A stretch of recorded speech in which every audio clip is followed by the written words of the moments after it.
ഇന്നത്തെ നമ്മുടെ റെസിപ്പി നാരങ്ങ അച്ചാറാണ്. ഒരുപാട് പേര് ചോദിച്ചിട്ടുള്ള റെസിപ്പിയാണിത്.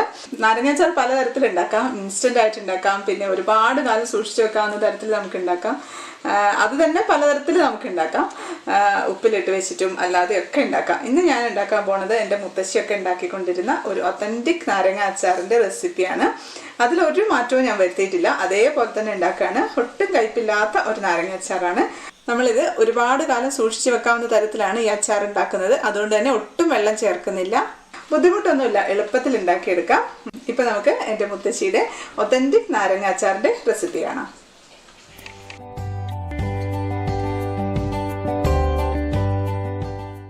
വീഡിയോ തുടങ്ങുന്നതിന് മുമ്പ് ഒരു കാര്യം ഞാൻ ഓർമ്മപ്പെടുത്തട്ടെ. സബ്സ്ക്രൈബ് ചെയ്യാത്തവരുണ്ടെങ്കിൽ സബ്സ്ക്രൈബ് ചെയ്യാൻ മറക്കരുത്. സബ്സ്ക്രൈബ് ചെയ്തവർ സബ്സ്ക്രൈബ് ബട്ടൻ്റെ അടുത്തുള്ള ബെല്ലൈക്കണും കൂടെ പ്രസ് ചെയ്യാൻ മറക്കല്ലേ.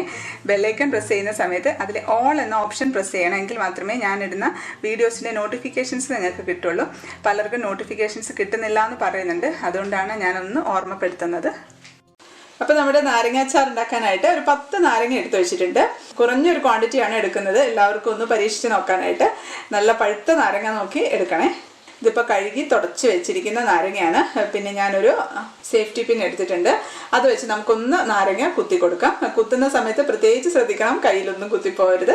കുത്തുമ്പോൾ വിരലിൻ്റെ അടുത്തേക്ക് കുത്താതിരുന്നാൽ മതി. കുത്തുന്നത് എന്തിനാന്ന് വെച്ചാൽ നമ്മുടെ ഈ നാരങ്ങയുടെ ഒരു കയ്പ്പ് ഉണ്ടാവും. ആ കയ്പ്പ് പോകാൻ വേണ്ടിയിട്ടാണ്.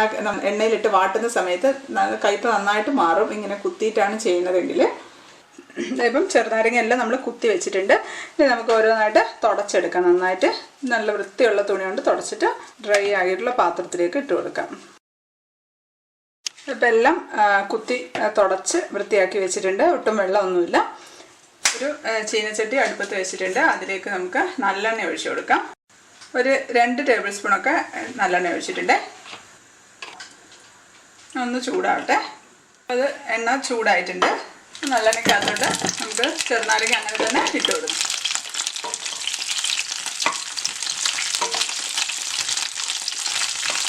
ഇപ്പോൾ ഹൈ ഫ്ലെയിമിൽ തന്നെ ആയിട്ട് നമുക്കൊന്ന് വാട്ടിയെടുക്കാം.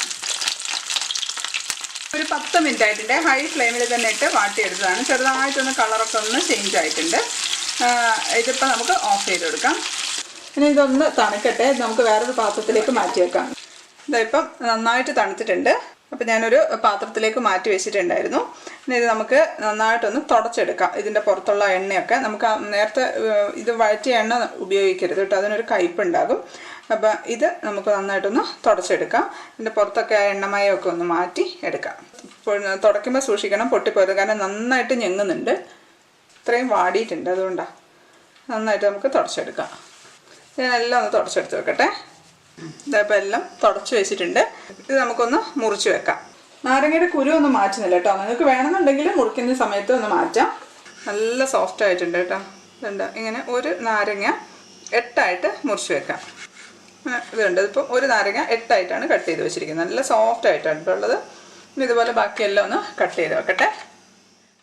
ഇനി ഇതിലേക്ക് ആവശ്യത്തിന് ഉപ്പുപൊടി ഒന്ന് ഇട്ട് കൊടുക്കാം. കുറച്ച് മാത്രം ചേർത്തിട്ട് ഒന്ന് മിക്സ് ചെയ്ത് വെക്കാം. ഇതവിടെ ഇരിക്കട്ടെ. ഇനി നമുക്ക് അച്ചാർ ഉണ്ടാക്കാൻ തുടങ്ങാം. നമുക്ക് ആദ്യം തന്നെ കടുകും ഉലുവയും കൂടി ഒന്ന് വറുത്തെടുക്കണം. അപ്പോൾ അതിന് വേണ്ടിയിട്ട് ഒരു പാത്രം വെച്ചിട്ടുണ്ട്. നമ്മുടെ ചീനച്ചട്ടി ചൂടായിട്ടുണ്ട്. ഇനി അതിലേക്ക് 1 ടീസ്പൂൺ കടുക് ഇട്ട് കൊടുക്കാം. എണ്ണ ഒന്നും ഒഴിക്കുന്നില്ല കേട്ടോ. എണ്ണ ഒഴിക്കാതെ തന്നെ നേരിട്ട് ഇട്ട് കൊടുക്കുകയാണ്. അതൊന്ന് പൊട്ടി വരട്ടെ. കടുക് പൊട്ടി തുടങ്ങിയിട്ടുണ്ട്. പൊട്ടി കുറച്ച് പകുതി ആകുമ്പോഴത്തേക്ക് നമുക്ക് 1 ടീസ്പൂൺ ഉലുവ ഇട്ടിടുക. നമുക്കൊന്ന് ചൂടാക്കിയിട്ട് എടുക്കാം. അതിട്ട് പെട്ടെന്ന് തന്നെ ഉലുവയുടെ കളർ മാറും കേട്ടോ. അപ്പോഴത്തേക്ക് നമുക്കത് ഓഫ് ചെയ്തേക്കാം. ഞാൻ ഓഫ് ചെയ്തിട്ടുണ്ട്. നമുക്ക് പെട്ടെന്ന് ചീനച്ചട്ടിയിൽ മാറ്റാമല്ല, അതിൻ്റെ ഉലുവ കരിഞ്ഞു പോകും. ഇനി ഞാൻ നമ്മൾ അച്ചാർ ഉണ്ടാക്കാനായിട്ടുള്ള ഒരു ചീനച്ചട്ടി വെച്ചിട്ടുണ്ട്. ഇരുമ്പിൻ്റെ ചീനച്ചട്ടിയാണ്. ഏത് പാത്രമായാലും മതി കേട്ടോ. എന്ന് വെച്ചാൽ അലുമിനിയത്തിൻ്റെ ഒന്നും എടുക്കാതിരിക്കുകയാണ് നല്ലത്. അതിലേക്ക് നമുക്ക് വളരെ കുറച്ച് മാത്രം നല്ലെണ്ണ ഒഴിച്ചു കൊടുക്കാം. അതിലേക്ക് ഒരു ചെറിയ കഷ്ണം കായത്തിൻ്റെ പൊടിയാണേലും മതി, പക്ഷെ കായം ഇടുന്നതാണ് കുറച്ചുകൂടെ രുചി. അപ്പോൾ ഞാൻ ഈ കായം ഒന്ന് നല്ലെണ്ണയിൽ ചൂടാക്കി എടുക്കട്ടെ. ഈ കായം ഒരു 3 ഗ്രാമൊക്കെ ഉണ്ടാവും കേട്ടോ. ഇതിൽ തന്നെയാണ് അച്ചാർ ഉണ്ടാക്കുന്നത്. അപ്പോൾ നല്ലെണ്ണ എന്തായാലും നമ്മൾ ഒഴിക്കും. അപ്പോൾ പിന്നെ അതുകൊണ്ടാണ് ഞാൻ ഈ ചീനച്ചട്ടി എണ്ണ എടുത്തത് കായം ചൂടാക്കാനും. ഇപ്പോൾ ഇത് നന്നായിട്ട് വീർത്ത് വന്നിട്ടുണ്ട്. ഞാനൊരു പപ്പടം കുത്തി എടുത്തതാണ് കേട്ടോ. അതിപ്പോൾ ഞെക്കുന്ന സമയത്ത് ആദ്യം ഒന്ന് നന്നായിട്ടൊന്ന് സോഫ്റ്റ് ആവും. അത് കഴിഞ്ഞത് ഇപ്പം ഞെക്കുന്ന സമയത്ത് കുറച്ച് തിക്കായിട്ടുണ്ട്. അപ്പോൾ നമുക്ക് എടുക്കാം. ഞാൻ മിക്സിയുടെ ജാറിലേക്ക് ഉലുവയും കടുകും കൂടെ വറുത്തത് ഇട്ടിട്ടുണ്ട്. നമുക്കൊന്ന് നന്നായിട്ടൊന്ന് പൊടിച്ചെടുക്കാം. കടുകും ഉലുവയും കൂടെ പൊടിച്ചെടുത്തിട്ടുണ്ട്. അത്യാവശ്യം ഒന്ന് നന്നായിട്ടൊന്ന് പൊടിഞ്ഞിട്ടുണ്ട്. ഒരുപാടങ്ങ് പൊടിഞ്ഞു പോകണ്ട. കടുക് ഒരുപാട് പൊടിഞ്ഞു പോയാൽ ഒരു കയ്പ്പ് വരും. അതുപോലെ തന്നെ ഇതിലേക്ക് ഞാൻ ആ കായത്തിൻ്റെ കഷ്ണങ്ങളും കൂടി ഇട്ടിട്ടുണ്ട്. ഒന്ന് മുറിച്ചിട്ടതാണ്. അതും നമുക്കൊന്ന് പൊടിച്ചെടുക്കാം. കായം വറുത്ത ചീനച്ചട്ടിയില്ലേ, അത് തന്നെ ഒന്നുകൂടെ വെച്ചിട്ടുണ്ട്. നമുക്കിതൊന്നിലേക്ക് നമുക്ക് നല്ലെണ്ണ ഒഴിച്ചു കൊടുക്കാം. കുറച്ച് കൂടുതൽ വേണം കേട്ടോ. ഇപ്പോൾ ഏകദേശം ഒരു 100 ml ഒക്കെ ഒഴിച്ചിട്ടുണ്ട്. എണ്ണ ചൂടായിട്ടുണ്ട്. നമുക്കിതിലേക്ക് ഒരു 1/2 ടീസ്പൂൺ കടുക് ഇട്ട് കൊടുക്കാം.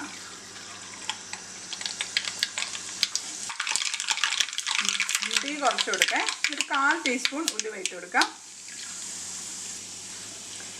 ഉലുവ ഒന്ന് മൂത്തിട്ടുണ്ട്. ഇനി നമുക്കിതിലേക്ക് 1 ഇഞ്ച് കഷ്ണം ഇഞ്ചി ചെറുതായിട്ട് നീളത്തിലരിഞ്ഞാണ് അതിട്ട് കൊടുക്കാം. ഇനി നമുക്ക് വെളുത്തുള്ളി, ഒരു കുടം വെളുത്തുള്ളിയാണ്. ഒരു കുടം വെളുത്തുള്ളി മുറിച്ചതാണ്, നെടുക്കെ കീറിയതാണ്, അത് ഇട്ടിട്ടുണ്ട്. ഒരു 3 പച്ചമുളക് മുറിച്ചത് അത് ഇട്ടിട്ടുണ്ട്. തീ കൂടുതലുണ്ടെങ്കിൽ തീ കുറച്ച് വെച്ചിട്ട് വേണം ഇടാൻ. ഒരുപാടങ്ങ് മൂത്ത് പോകരുത്. ഒരുപാട് ബ്രൗൺ കളറൊന്നും ആവണ്ട. അപ്പോൾ നമുക്ക് തീ ഓഫാക്കി കൊടുക്കാം. എന്നിട്ട് നമുക്ക് പൊടികളൊക്കെ ഇട്ടാൽ മതി. എണ്ണ നല്ല ചൂടായി കിടക്കുന്നതാണ്. അപ്പോൾ പൊടി ഇടുമ്പോൾ പെട്ടെന്ന് കരിഞ്ഞു പോകും. അതുകൊണ്ടാണ് ഓഫാക്കിയിട്ട് ഇട്ടാൽ മതി എന്ന് പറയുന്നത്. ഒരു 1/4 ടീസ്പൂൺ മഞ്ഞൾപ്പൊടി ഇട്ട് കൊടുക്കാം. ഒരുപാട് വേണ്ട. അച്ചാറിൽ അധികം മഞ്ഞളായാലും ഒരു ടേസ്റ്റ് ഉണ്ടാവില്ല. ഇനി അതിലേക്ക് മുളക് പൊടി ഇട്ട് കൊടുക്കാം. ഒരു 3 ടേബിൾ സ്പൂൺ മുളക് പൊടി ഇട്ടിട്ടുണ്ട്. ഞാൻ കാശ്മീരി ചില്ലി പൗഡറാണ് ഇട്ടത്. നമുക്ക് ഒന്ന് ഇളക്കി കൊടുക്കാം. അതിലിരുന്ന് ഒന്ന് ചൂടാവട്ടെ. നമുക്കിനി നമുക്കൊന്ന് ചെറുതായിട്ടൊന്ന് കത്തിച്ച് കൊടുക്കാം. സിമ്മിലിട്ട് വെച്ച് കൊടുക്കാം. ആ മുളകിൻ്റെ പച്ചമണം ഒന്ന് മാറുന്നവരെ. നമുക്കിതിലേക്ക് കുറച്ച് ഉപ്പിട്ട് കൊടുക്കാം. നമ്മൾ നാരങ്ങയിൽ ഉപ്പിട്ടതാണ്, അതുകൊണ്ട് അത് ശ്രദ്ധിക്കണം. ആവശ്യത്തിന് ഇട്ടിട്ട് വേണമെന്നുണ്ടെങ്കിൽ പിന്നെ ഇട്ട് കൊടുക്കാം. അധികമായി പോയാൽ പിന്നെ ഒന്നും ചെയ്യാൻ പറ്റില്ലല്ലോ. ഇപ്പോൾ നന്നായിട്ട് തിളച്ച് വരുന്നുണ്ട്.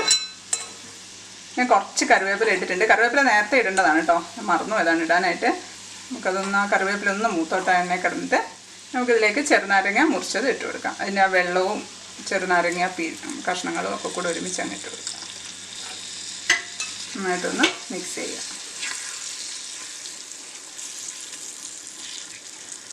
ഇനി ഇതിലേക്ക് ഒരു 3 ടേബിൾ സ്പൂൺ വിനാഗിരി ഒഴിച്ചു കൊടുക്കാം. എത്രയാണോ പുളി അത് ആവശ്യത്തിന് നോക്കിയതിന് ശേഷം ഒഴിച്ചു കൊടുത്താൽ മതി. ഇപ്പോൾ കുറച്ചൊരു ഉപ്പിൻ്റെ കുറവുണ്ട്. അപ്പോൾ ഞാൻ കുറച്ചുകൂടെ ഉപ്പിട്ട് കൊടുക്കുകയാണ്. അച്ചാറിൽ കുറച്ച് കൂടുതലാണ് ഉപ്പ് വേണ്ടത്. അപ്പോൾ ഞാനൊരു 1/2 ടീസ്പൂണും കൂടി ഇട്ടിട്ടുണ്ട്. നമുക്ക് നന്നായിട്ടൊന്ന് മിക്സ് ചെയ്യാം.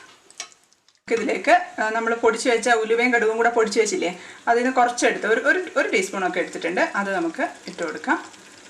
പിന്നെ കായപ്പൊടി ഇല്ലേ, കായം പൊടിച്ച് വെച്ചത് അതും ഇട്ട് കൊടുക്കാം. അത് ഞാൻ മുഴുവനായിട്ട് ഇടുകയാണ്. കായം അതും മുഴുവൻ വേണ്ടി വരും.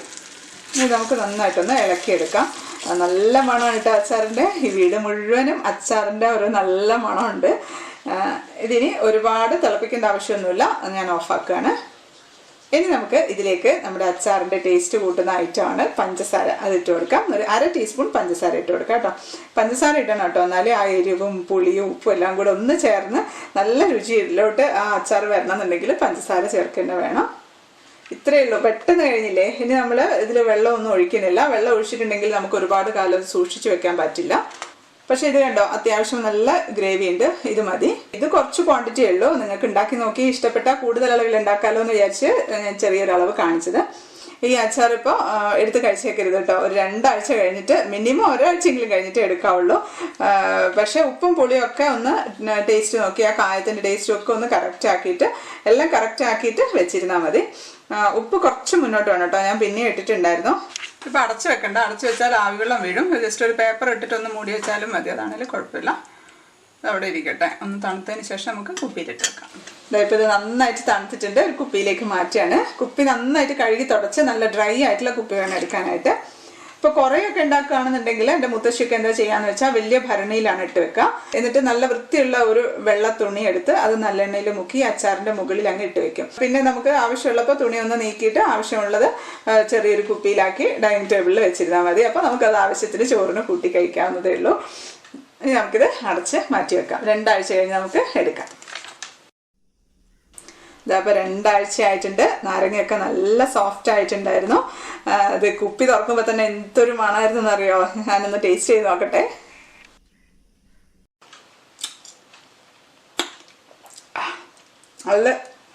നല്ല പുളിയുണ്ട്, നല്ല എരിവുണ്ട്, നല്ല രുചിയുണ്ട്. ഒരുപാട് പുളിയൊന്നുമില്ല, നല്ല പാകത്തിനാണ് പുളി. നാരങ്ങയാണെങ്കിൽ നന്നായിട്ട് അലുത്തിട്ടുണ്ട്. അപ്പം നല്ല രുചിയുള്ള ഒരു അച്ചാറാണ് കേട്ടോ. പിന്നെ ഈ അച്ചാർ ഇരിക്കും തോറും ടേസ്റ്റ് കൂടുകയാണ് ചെയ്യുക.